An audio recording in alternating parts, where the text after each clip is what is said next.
શું થાય? એકવાર સ્ટાર્ટઅપ કરીને બંધ બી કરી દીધું છે. શું કર્યું તું? બધું જ ફેમિલી રેસ્ટોરન્ટ. તો ભાઈ બંધ કેમ કર્યું? અરે નરેન્દ્ર મોદીનું આવી ગયું હતું ને 8 વાગ્યા પછી નહીં ચાલે.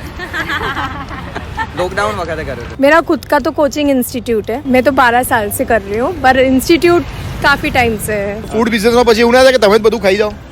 ના એવું તો ના થાય ને, પછી તો કઈ પ્રોફિટ જ ના આવે ને. કેપેસિટી હોય ને માણસની. અચ્છા, તમારી સાથે વાત એટલા માટે કરી રહ્યો છું કારણ કે ઓનિક્સ GPBS 2025 9, 10, 11 અને 12 જાન્યુઆરી આ થવા જઈ રહ્યું છે બરોબર. હેલીપેડ ગાંધીનગરની અંદર. હવે તમારા જેવા જે પણ સ્ટાર્ટઅપ છે એને પોતાના સ્ટોલ્સ ત્યાં લેવા હોય તો 1 લાખ ચોરસ મીટરની જગ્યા છે. એની અંદર બધા લોકો પોતાના સ્ટોલ એક્ઝિબિશનની અંદર બતાવી શકે અને એનું રજિસ્ટ્રેશન કરાવવું હોય તો અહીંયા મેં કોન્ટેક્ટ નંબર લખેલો છે, તો તમારો સ્ટોલ ત્યાં તમે બુક કરી શકો. એટલે જે પણ સ્ટાર્ટઅપ છે કે ઇન્ટરનેશનલ બ્રાન્ડ છે, એટલે એન્જિનિયરિંગની હોય, FMCG, agricultural, real estate, building material, automobile, કોઈ પણ કેટેગરીના સ્ટોલ તમે આ બિઝનેસ એક્સપોની અંદર બતાવી શકો છો, તો એનો સ્ટોલ તમે બુક કરાવી શકો. નાનામાં નાનો ધંધો હોય કે મોટો ધંધો હોય, કોઈ પણ બિઝનેસ અંદર આવે તો કેટલી મજા પડે. બહુ મજા પડે. તો તમારે આવું કોઈ પણ હોય તો તમે એમાં રજિસ્ટ્રેશન કરાવી શકો છો. 100%.